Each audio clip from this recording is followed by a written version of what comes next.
The podcast you are about to listen to is one of the many podcasts that is part of the College Huddle, the largest fan-led college sports podcast community on the internet. Fan-made, fan-driven, and fan-fueled. The College Huddle.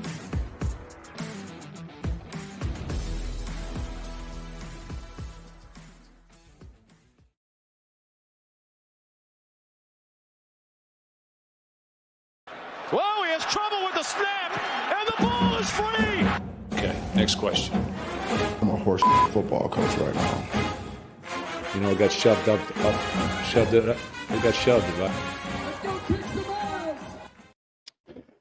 On the banks of the Red Cedar, there's a team that's known to all. Its specialty is winning, and boy, do those Spartans play good ball. Welcome back to the Spartan Savants podcast, everybody. It is a pleasure to be joined by Nicky and Trav after a big program win against Maryland last weekend. Obviously, before we get into all that, I want to say congratulations to Nick on getting married. What a beautiful wedding that was. So happy for both you and your wife, Macy. Thank you. Coming to you a little late this week. Obviously, we have lives and things get in the way. But we are ready to talk about the Maryland game, get into Prairie View a bit, and of course, our normal segments, Miss the Vis and the picks. But what a jubilant win last weekend. I can't remember last time I felt that good about an MSU football team. But Nicky and Trav, how are we doing this week? Nick, following your wedding, things got to be feeling pretty good. Oh, I am just ecstatic. I'm euphoric. It was the perfect weekend. We had the wedding, beautiful exchange of love and vows. We had a perfect sports weekend. We had the Spartans topple Maryland. We had the beatdown in Ann Arbor.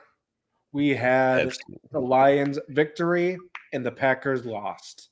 And it's just so sad to hear about what happened to Jordan Love. Terrible. His quick recovery.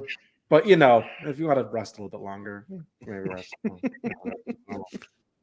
Don't put too much weight in it too fast, buddy. That's right. You don't want to rush anybody back. Let's relax. Come on. Kick the feet up. Come on. They don't need them. Travis, how about you? Yeah. Like Nicky said, it was a great weekend.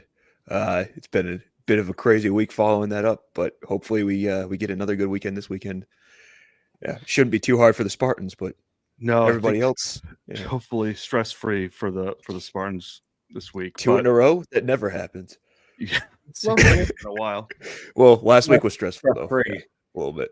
Yes. Well, let's get into that Maryland game. Obviously, tons to talk about. But just knee-jerk reaction. Nick, I know you didn't see most of it, so talk to me about how your thoughts on the game and where what this means for Michigan State. Well, I've watched the highlights like 5 times a day, every day since. I will say, in the moment, obviously I was focused on the wedding and everything, but when I was told that Michigan State won, that just was such an euphoric icing on the cake. Oh hell yeah! That had to feel good. It just for MSU, it's we just feel hope. It's nice having our season extend past the second week of September. Yeah. This time last year we had many other issues. Yes, that is correct. No female. Yeah, that was tough. I remember, the ceremony ended, and the first thing I did when I had the chance to look at my phone, and we were down 7. Maryland had the ball, and it was not looking great. And then Maryland missed a field goal, and we were watching on someone's phone. We were all kind of huddled around it, and it was great. We kept switching phones. Yeah, it was a great, just a great win, and we'll talk more about it. But Trev, want to get to you here. What do you think this wins for Michigan State and moving forward? Yeah, I mean, just piggybacking off of that. I mean, it was such a great. I remember, we haven't had a win like that in a while, so obviously it means a lot. But sitting there at the wedding, we were all just like, okay, we took care of business. Now let's go party. And that was we haven't quite had that that attitude after a game in a long time. So that felt really great. And I think it shows they can compete in the Big Ten, honestly, is the biggest thing. Maryland, not necessarily a Big Ten powerhouse, obviously, but they're an established program considering Loxley's been there as long as he has. He's got his guys. That's a very good receiving core that we were going against, and we did okay. Not the best, but we did okay with what we had, and we got the best leg in the country apparently with Kim out there drilling them. I mean, he's not even practicing kicks. He's throwing the ball on the sideline, then going in and kicking after. So Yeah, Johnny. Yeah. Is this like the first game we've come back and won in like 2 years? Like it feels like it. Take control of, or we just choke them away. The teams the past couple of years would have folded in that fourth quarter when we went down and touchdown. Yeah, no question. I feel like under Mel Tucker, especially the last 2 years, like we manufactured ways to lose. Like and this time around, we found a way to win, which they didn't play their best. I think 3 turnovers, anyone would say before the game, if you told me we turned the ball over 3 times, I would say we lost. So to be able to overcome that, and like you said, Maryland is not some powerhouse program, and I don't think that anyone should be, absolutely, pounding their chest because we beat them. But we're 8.5-point dogs on the road, in conference. That's a huge win. That's a big step for the program. So freshman or sophomore quarterback with his first career road start too. So it's huge. But if true freshman ball out, I mean, what's not to like? Well, penalties, but yeah, no question. Let's talk Nick Marsh. I mean, obviously a huge game. Usually, true freshman wide receivers are hard to break in. But that kind of performance is going to turn some heads. And I mean, that's to get 196 yards from a true freshman with some big catches too late in the game. I mean, that's got to have Spartans fans so excited. I mean, I can't remember last time we really had like a receiver like that. Obviously, we've had some good receivers, but man, he was a total difference maker. Yeah, he looked like honestly the best receiver we had on the field, which is saying something for a freshman. And the thing I liked about after the game when they were talking to Jonathan Smith about it, they said they have no training wheels on him. He's going to face some harder defenses, but he already knows what to do when that comes up, and that's huge for this offense. Yeah, I like to hear that because we need him. Obviously, need him to be no training wheels, full go. He's clearly, I think, our best weapon at this point.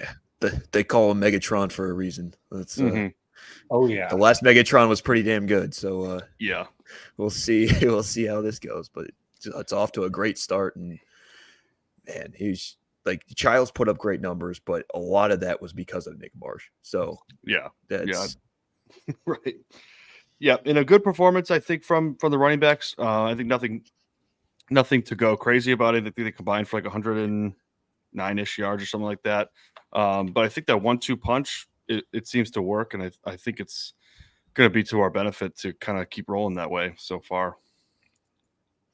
Yeah. It'll be interesting to see who they lean on as the lead running back going forward, because like we said, it's been a mixed bag the past couple of weeks.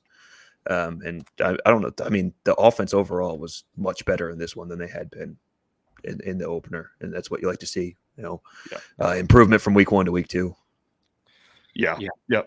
No question. Let's talk about Aiden Childs a little bit. Obviously, he's the big man on campus right now. I would say definitely a bounce back game from the first week. We all know 363 yards, 3 touchdowns. They ended up changing one of the interceptions to a fumble, so 2 interceptions and 1 fumble. Yeah. So still a little sloppy. I think the bigger thing is just missing wide open receivers. That's kind of the concern, but I think that's what you're going to get with a 19-year-old quarterback now, who has only started 2 games. So, Nicky, any thoughts on Childs and what you've seen so far? I mean, he's first of all, he's just fun. Like you never know. It can be disgusting or it can be amazing. It's like Jameis Winston-esque. Like it's exciting. Yeah, it's exciting, and I mean he's really. I mean, hopefully, but hopefully just gonna get better. Like he's gonna get better making decisions. He's gonna get more seasons, stay healthy, and we gotta stay here. We got a guy for a little while. Just ride him out. Yeah. Love to see. You can see him kind of learning a little bit as he goes. I think in the first half or early in the second half, he had it was like 3rd and 8 or something, and he scrambled and didn't pick up the first down when he could have. Like I think could have lowered his shoulder and picked up the first down. Then late in the game, either that last drive, you saw him kind of lower the shoulder, pick up the first down. So love to see that he's learning. The footwork, I think, is where when he starts to make his mistakes. His interceptions, they're not like bad decisions, I don't think. They're just bad passes. Like he just needs to set his feet and throw the ball. So if anything, I think the decision making seems like it's there. Maybe just mechanically settling in a little bit. But I think Nick, you said it, exciting. I mean, I haven't seen an MSU quarterback make a pass like he did to Marsh. 2 of them, really. I mean, the one he got nailed on right after he threw it, and then obviously that one late in the game was. I can't remember the last time I've seen an MSU quarterback make that pass. Even on air, yeah. It was just even on air. It's impressive. Like we talked about the first week, this arm strength is there. You just they weren't hitting on the plays. This game they hit on a few more of those plays, even though the accuracy was off. And Coach Smith said exactly what you were saying with the fact that he's not setting his feet and is a little jumpy, and the accuracy is getting affected there. So hopefully they get that corrected. But I mean, like, I don't know how else we could say it. He's just extremely exciting to watch, and that there's not another play that you need to watch other than that throw to Marsh to tie the game up. Yeah, it's a perfect example.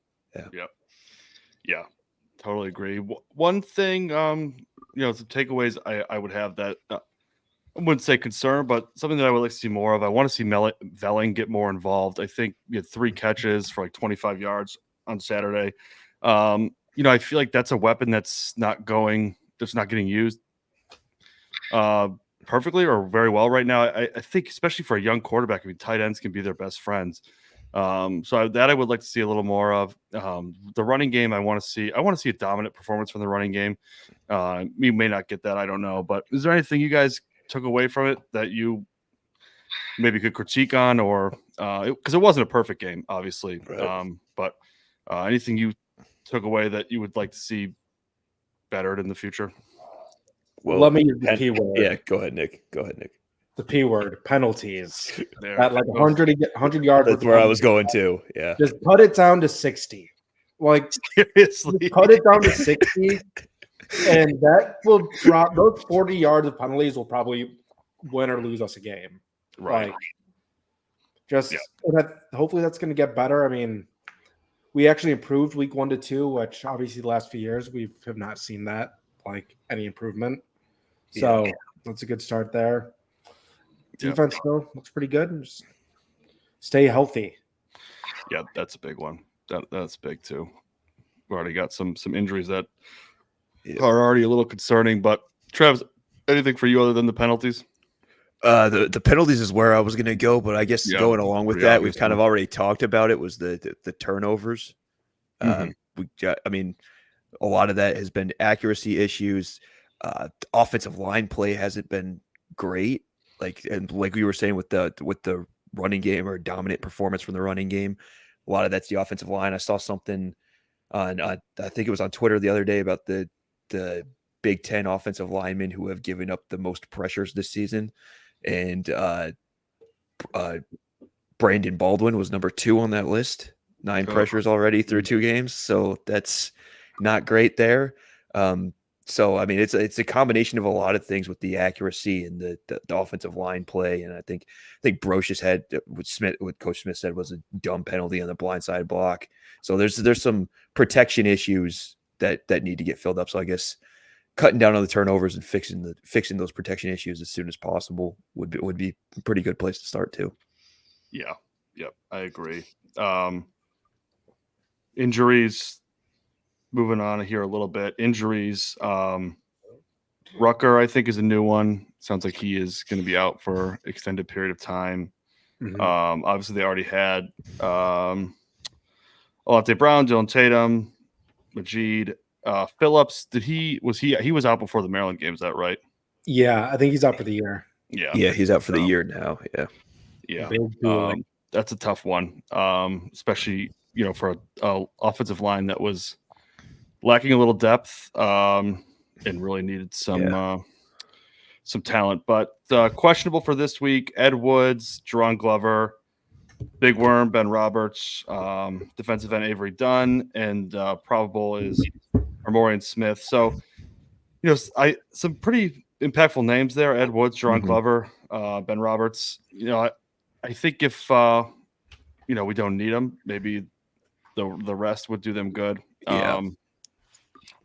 But any thoughts on it just feels like we lose like weekly. We're just losing guys, and I'm starting to get a little concerned. But hopefully this week we get rest the starters. But any concerns on your guys' end with the injuries? Not yet. If it keeps going every week, there's a new one that might be something, but it could also be a product of having to have the availability reports now. Like there were years where we didn't even have to have that, and you had no idea what anybody's status was before the game.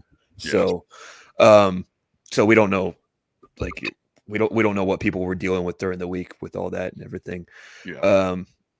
But I'm not too concerned right now. I mean, D-line showed that it's got some pretty good depth and guys that are moving around right now. Corner, if Woods doesn't go, it's probably Hughes, who played a lot in Maryland anyway. So he's gotten on the field. Brantley's killing it on that side, on the other side of the field. So not too many concerns with the corner spot. Offensive line, definitely concern a little bit. I mean, hate to keep going back to it, but it's just like, the good teams are built in the trenches, and we don't have a lot of depth there, and it's getting tested right now for sure. Yeah, no question. And that defensive backfield is going to continue to be tested too. At least there's some experience there. Yeah. Thank God they got the guys they did in the portal, because if they didn't, we would be looking at some pretty young players right now, inexperienced to say the least. And I'll just echo your point on the resting players. I think if I would rather have them available for Ohio State, Oregon than Prairie View, obviously. So if it's anything that could get worse, just keep them off the field. We don't. I mean, Gates made a catch in Glover's spot during the 2-minute drive to win the game last week. I'm not worried about guys behind him not being able to make plays. Yeah, especially this week. So with that, I think we jump into Prairie View, Nick, unless you had anything else on the injuries. All right. So obviously, week 3 here will be in East Lansing. By we, I mean Michigan State Spartans, taking on the Prairie View A&M Panthers, historically black university, I think. I'm pretty sure. Yes. This was the replacement game for, was it University of Louisiana Lafayette that backed out in January? One of those. Yeah, I don't remember exactly who it was. Yeah. So MSU scrambled to get a replacement game, and we got we got Prairie View A&M. FCS school. Michigan State's 8-0 all time versus FCS schools, which you would expect. In terms of previewing the game, I mean, I think the keys to victory are pretty simple. Execute, keep the playbook dominance. Simple. Yeah. I think it's a big, good week for Aiden Childs to work on some things. Hopefully, he really only needs to play the first half, but this is one of those weeks where you can focus on, making good decisions, setting the feet, making the right mechanical throws and things like that, or working on your throwing mechanisms. Prairie View A&M 1-1. I don't know. I just did a little research on them. I certainly haven't watched any of their games. But Vis, I'll start with you. Anything we need to look out for? Anything we should be concerned about when it comes to this team, or anything you know about them? Nothing I'm concerned about. They are one of those teams that runs the ball quite a lot. So from that standpoint, it could be a pretty quick game. And I do think it's kind of interesting that it's the first time we're ever playing an HBCU. and they're honoring the 65 and 66 championship teams, which were largely African American players who couldn't play at Southern schools at either at halftime or before the game. I don't know when it is, but they're like going into the Athletic Hall of Fame this weekend during that game. So that's pretty cool. But Nice. I mean, Prairie View, yeah, there's not much to tell. They're an okay FCS team. They like I said, they got a run-based approach. They tend to get some transfer quarterbacks in there, and it's more of a historic game than anything else. So hopefully just get out of there healthy, get some young guys on the field. Yeah. You know, starters out by halftime at least, hopefully. Yeah. I mean, SMU beat the shit out of them last year, 69-0 when I was covering that game. So it's nothing against SMU, obviously, but it's just, you know, or against Prairie View. It's just one of those games. Yeah. Yeah. Their quarterback, he's a 52.8% completion percentage. They're averaging about 250 yards passing a game. It does sound like they have got a few weapons. One wide receiver, Savage, is like 7th. He's got 12 catches, and everybody else has like 6 or less. Yeah. They've only scored 4 touchdowns all year, though. So it's not impressive. Cameron Peters, the quarterback of Prairie View A&M. Yep. Quarterback majoring in psychology, hails from New City. 6'4", 207. Favorite entertainer is Adam Sandler, and his favorite movie is Waterboy. When it comes to food, he has a soft spot for lasagna, and he also looks forward to Thanksgiving, enjoying his time with family and a special holiday meal. So we got to keep that in mind. I do not have a soft spot for that. So yes, I would say we have to keep building some chemistry. Just have Childs build some chemistry with the receiver some more. Maybe throw a lot to Montorie Foster. Stop overthrowing him. Yeah. Accuracy is a good one to work on. Just really work on, just getting some touch on the throws. And I kind of get some of the younger guys, especially in the O-line, just for some cohesion, just so, again, we stop messing up those penalties. Maybe even do some more complex plays just to, so we don't mess them up the first time we do it, even though we are usually supposed to keep the playbook closed, I don't know, just let's practice them in a live setting. And we also do have to realize Cameron did have a thrilling 3 overtime victory in junior college. Good for us. And he aims to win a championship within the next 5 years, and he dreams of reaching the NFL. So I wish him well. Hopefully his stats are not that good this game, but hopefully might want to lay off the lasagna if you want to do that. lay off the lasagna. No more lasagna. Yeah. Yeah, this is one of those games where I don't need any major headlines, because if that's the case, it probably will be bad. Let's just go out there and win the game. I do not want to see any injuries. Hopefully, if Childs throws for 400 yards, I think that means he was in too long. He should probably have 250 yards passing it first half, get him out. Unless it's on 4 passing attempts. Yeah. Right.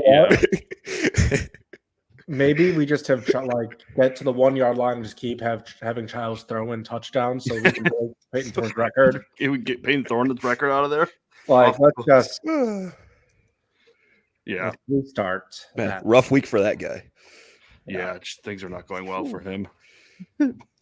I mean, this is a tough one. I think preview wise, it's just the keys to victory are pretty simple. I just want to see some execution. I want a clean, workman-like performance. I don't want 3 and out on the first drive, and it's only 14-0 at halftime. Keep their defense execute, offense execute, stay healthy. I think pretty simple. Get some guys some reps. Let's get in and out. I want to see it like Texas A&M against McNeese State last week, where they played 85 guys. Yeah, exactly. And I wouldn't mind seeing Schuster play a little bit. I'm interested to see what he's got. Even FCS go behind him to definitely. Rylan Jesse and whoever else. Right. Or Jesse Yeah. Rylan, whatever his name is. Alessio Milivojevic. Yeah. Oh, did you see- who Willy called? Oh, it just sounds like Noah Kim 2.0. I'll take that back. I take it back. I take it back. That was, I- and we cannot forget about Shamar Savage. Yeah. Savage. Shamar. Yeah. His favorite movie is the classic film The Lion King, and he enjoys chicken Alfredo and pizza. Okay, these guys like a lot of Italian food. yeah, lot carbs. You would think it's a historically Italian college. HICU. It doesn't sound like a college based in Texas. I'll tell you Whoa, we're playing the Prairie View Panthers. Mamma mia. That's savage. He can play. This is me that wants the flag. that. Nice. Motherfucker. Oh man. We're All gonna right. end up losing in the next episode. We're just gonna be like, fuck. Don't put that into the ether. No, we're not. Don't throw that out there. Oh man. So besides Michigan State, what game are you guys looking forward to most this week?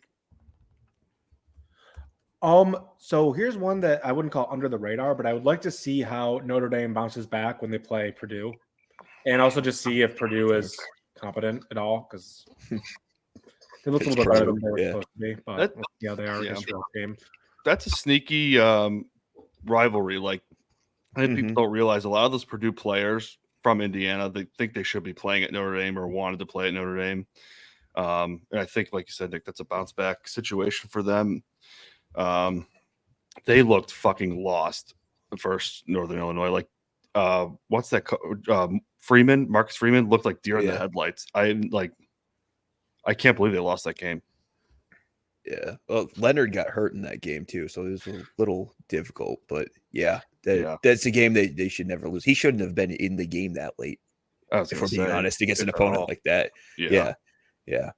So, yeah, that's a good one, and especially with the, everybody talks about the Michigan Notre Dame rivalry, the MSU Notre Dame rivalry, tying them into the Big Ten. But Purdue is a good one that aligns Notre Dame with the Big Ten too. When we're talking future conference realignment, if they end up having to join a conference eventually, which probably should, but that's a topic for another time. I like that pick. Tonight there's a good one between Arizona and Kansas State in the Big 12. Yep. There's some early Big 12 title stakes. Also, Boston College in Missouri. That was what I was going to say. Yeah, I'll let you talk about that one then. And then going off of your point for last week with the in-state rivalries, you got Oregon State, and Washington State are both being played this weekend, I believe. So those will be fun ones. I wasn't sure if I was going to bring up Boston College or Missouri, so I'll let you talk about that one, Willie. But yeah, I think that this is one of those slates that people are sleeping on a little bit. We've got, like you said, a ranked matchup, top 20 matchup, Arizona 20 at 14 Kansas State tonight. You have Alabama traveling to Wisconsin in their first kind of bigger game under Kalen DeBauer. Then you have the in-state matchups, like you said, Oregon versus Oregon State, Washington versus Washington State. We've also got West Virginia at Pitt. Little backyard brawl. Yeah. And Utah State. So I think, and then Notre Dame, Purdue. So some good, some quiet, sneaky rivalries this weekend. Yeah. But Trav, like you said, Boston College at Missouri, that's going to have my attention. Not only it's a ranked matchup, but Boston College, Michigan State next week. That's going to be a big one. Presumably the Spartans will be 3-0. This is one. I think this one in the Maryland game where the coin flips, obviously, in the first 4 games, which we all thought were so important. We cleared the hump with Maryland. So Boston College is going to be a huge game. I really am excited to see what they've got. I watched them versus Florida State, but I want to see them stack up against what I presume is a pretty good SEC team in Missouri.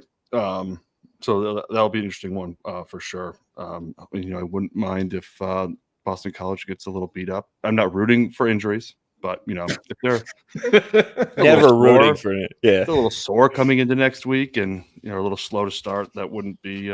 They got to worst miss thing a in the world. lift one day. Yeah. Right? Yeah.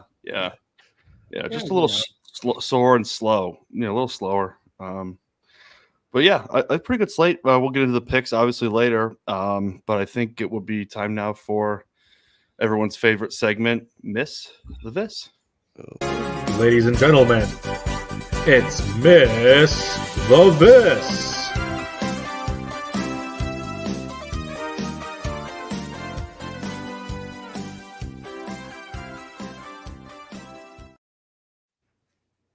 Oh, love that tune. Love that music. Who doesn't?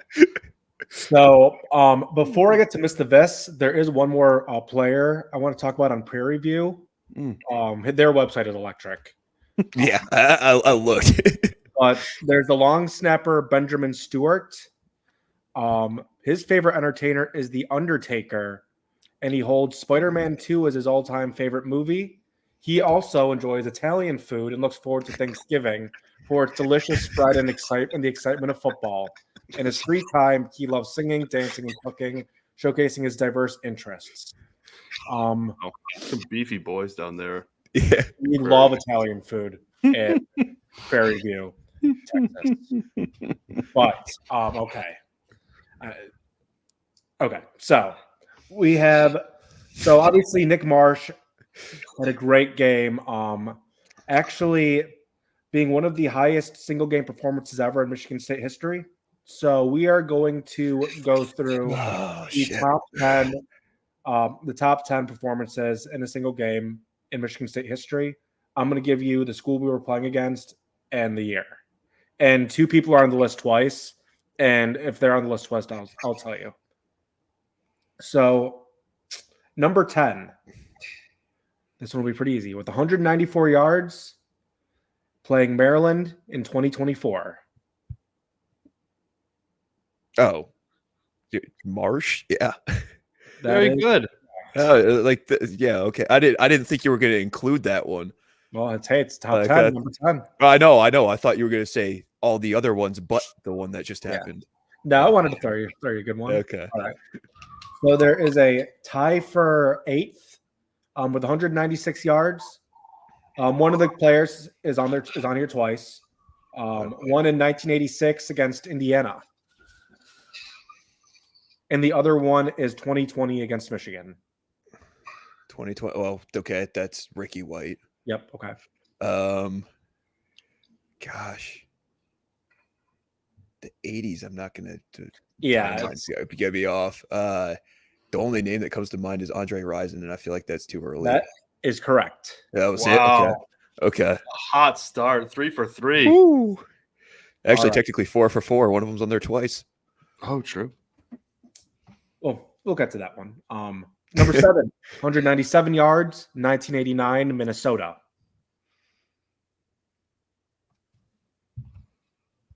And it's not the second Andre Rison one. Yeah, I didn't think it was. 1989. This guy's only on the list. Oh. You know it? Oh, I have the answers. Well, no. I mean, like, it's somebody you've heard of. Yeah. Gotcha. Oh, yeah. Okay. 89. Yeah, I'm not going to get that one. I don't have anybody in my head from 89. It is our wide receivers coach, Courtney Hawkins. Oh, it's Courtney Hawkins. Okay. Well. Number 6. This one I think is going to be the hardest one. Of the draft.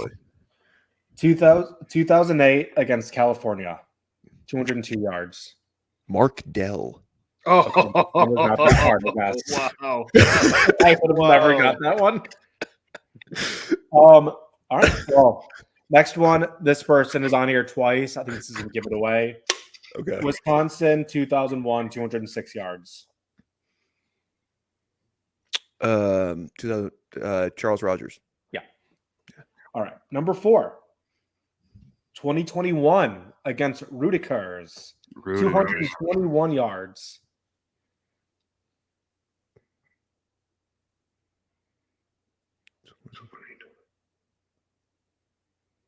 Who'd you say that was against? Rutgers. Oh, Rutgers. Okay. That would have been Naylor. Nice. Good one. I thought you would do Reed. I Nice. thought you might No, do because Reed. you can't forget about the little handshake at the 20-yard line from Naylor and Oh, Walker. that was a great game. Oh man. Yeah. Good Oh one. man. All right, number 3, 1989 against Georgia. 252 yards. This isn't a duplicate. It is.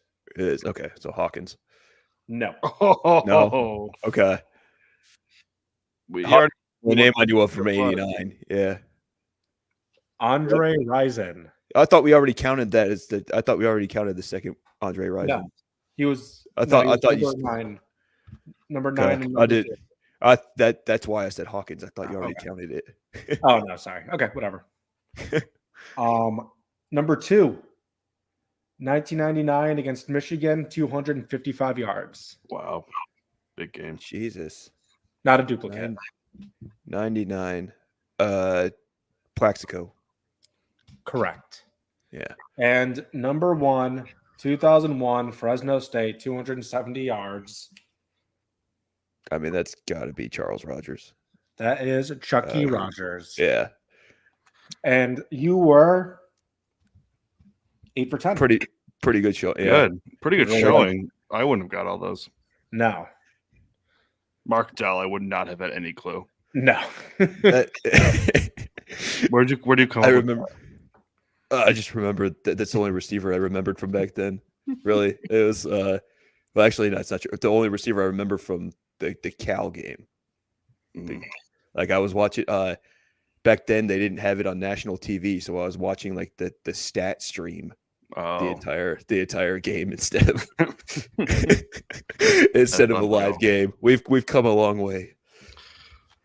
we certainly I was have, very upset that I couldn't watch that one. I would imagine. All right. Does that bring us to the picks? I think it does. All right. Alrighty, here we go. Music.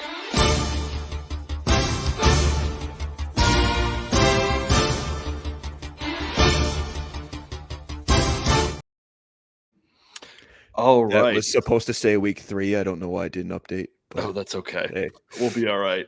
So a bit of a bounce back week for me last week. 7-5 for me. 5-7 for Trav. Nicky had the rough week at 3-9. That puts the standings at Travis, Winston, Nicky. I think Travis got a 1-game lead on me and then 2-game lead on Nicky. we're all under 500. It's We sad. are. Yeah, Travis is 13 It's and very 15. actually. Here it There is. you go. Yep.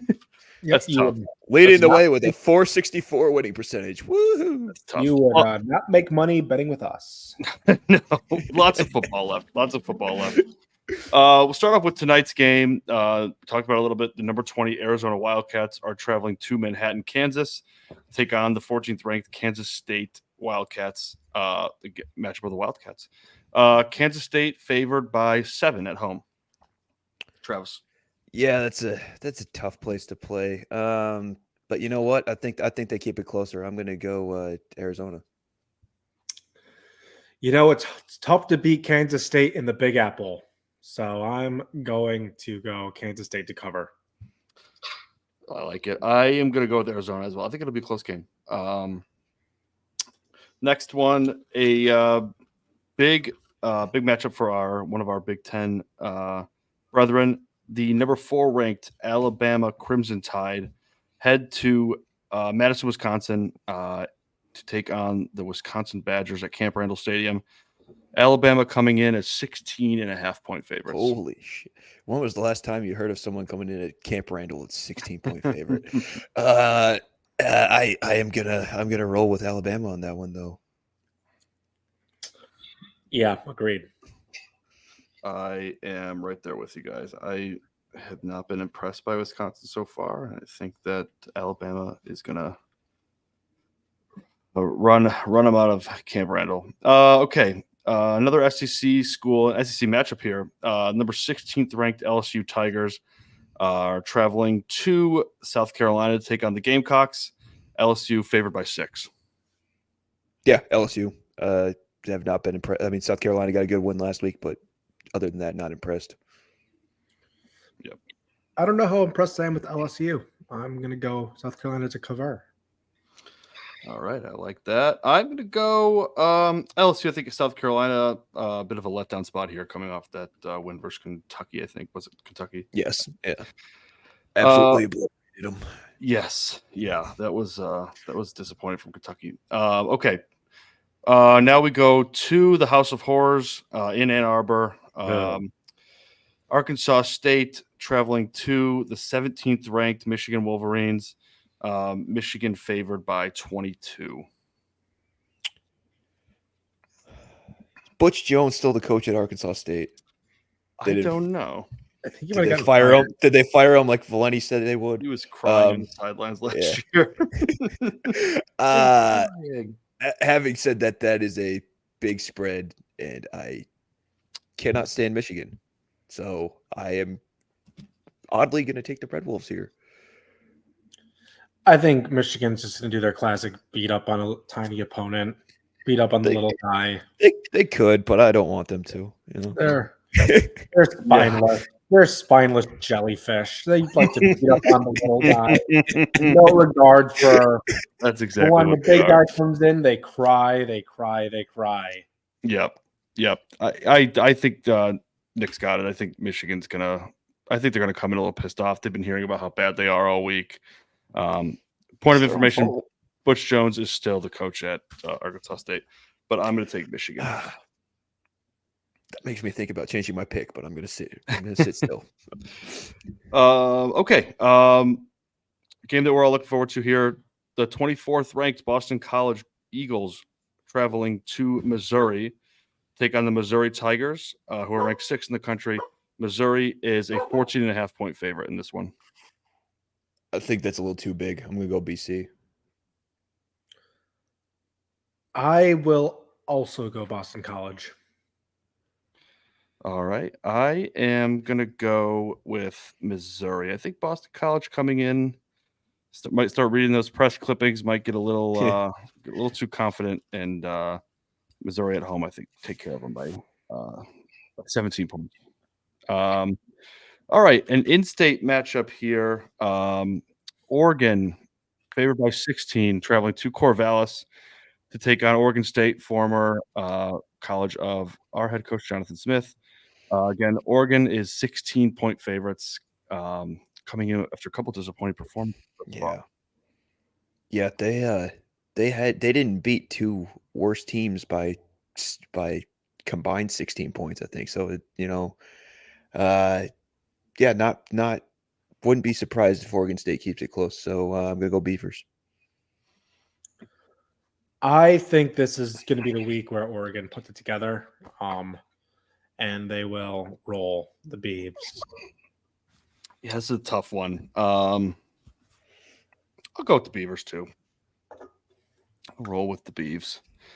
Another one we talked about: the 18th ranked Notre Dame Fighting Irish travels to West Lafayette, Indiana, to take on the Purdue Boilermakers. Notre Dame is favored by 8. Yeah, I'll go with Notre Dame.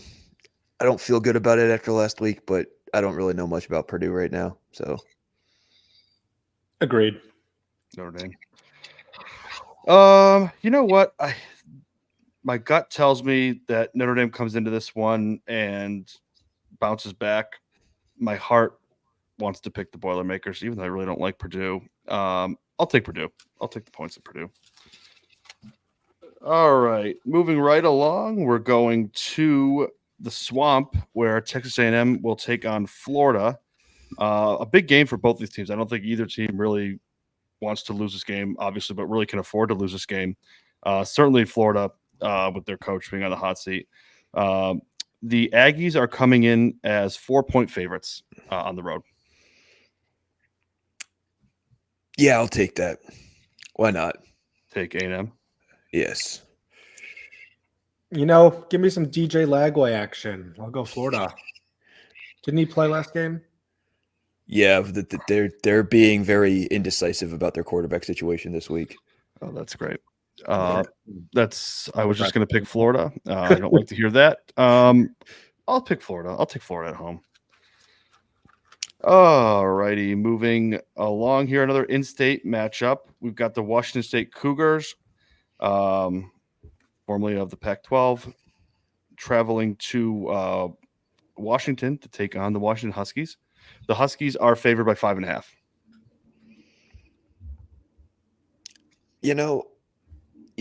I was gonna talk myself into Washington State, but I'm gonna go with Washington.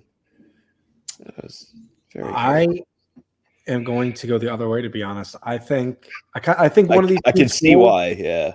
I think one of these two schools on the Pac-2 and soon to be the Pac-6 is going to do something, and I think it's going to be Wazoo. Oh boy, I think it's another tough one. I'll go with Washington. I'll side with the Big Ten.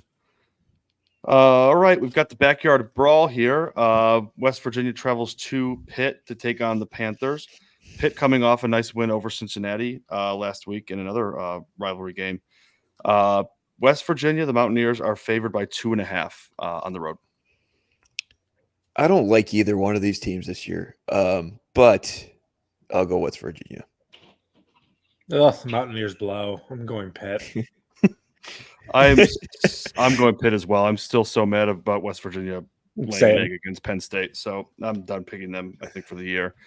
SEC matchup here. The top-ranked team in the land, Georgia, heads to Kentucky to take on the Wildcats. They will head into that game as 22-point favorites. Yeah, Georgia. I think they're that much better than Kentucky. It will be very surprising if I don't choose Georgia to cover every single game this year. Yeah, I think after Kentucky's performance last week, too, I think it's going to be hard for me to have any confidence in them. Georgia just looks like they're on a different level than everybody else. I'll go with Georgia as well. Our third in-state rivalry here this week, we've got Utah, number 12, Utah heading to Utah State. Utah State will be a 18-point underdog in that one against the Utes. After hearing that line, I'm going to go Utah State. I'm going to go Utah cover for Rising. Yeah, it's tough news about Cam Rising. That guy just cannot 8 years in healthy. college, man. Yeah. I'm going to go with the Utes as well. Take care of business. They've got a pretty talented team, even with their quarterback being out. All right, before we go to the game of the week, obviously Michigan State want to. We missed this last week, but the Detroit Football Lions will play at Ford Field this week, Sunday at 1 p.m. They will play against Baker Mayfield and the Tampa Bay Buccaneers. The Lions are favored by 7.5. Ooh, did not expect that, but I always side with the Lions here. Forward down the field, baby. Similar to Georgia, it will be very hard for me to pick against the Lions until proven otherwise. So forward down the field. I'm with you both there. I'm going the Lions as well. All right, now to the game of the week. The 2-0 Michigan State Spartans take on the Prairie View A&M Panthers. Michigan State is favored by 40.5. Obviously, we already know this game is being played in East Lansing. Travis, give me your pick and the score. I'm going to go Spartans 49-7. Hey, that would not be covering? Yeah, it would. 40.5 points? Oh, yeah, that would. That's 42 points. Yeah, I got you. My math. It's a long week. 49-7. Gotcha. Okay. Nicky.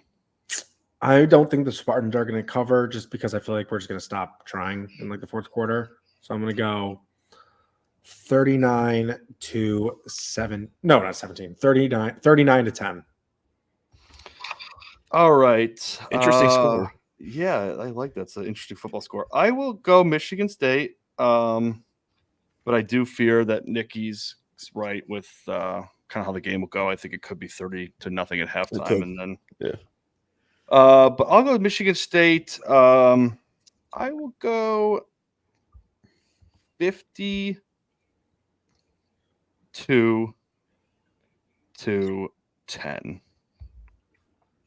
Spartans to cover. Okay. Nice. Half 100. That would that be will- beautiful. Yes, I that like would be that. that would be very I'd enjoyable. be dancing in the Stress-free street. football. Yeah. Yes. I might be dancing in the street regardless, but that will do it for, I think this is our 30th episode. That will do it for episode Yep. 30 of the Spartan Savants show. You can find us on Instagram, Twitter. Listen to the podcast wherever you get your podcast, Apple, Spotify, whatever the other podcast apps are. Shout out to the College Huddle. We're also on YouTube, of course, if you would prefer to watch us instead of listen. But we will reconvene next week, hopefully after a stress-free Michigan State win. Hope everyone has a great weekend, and go green. Go white.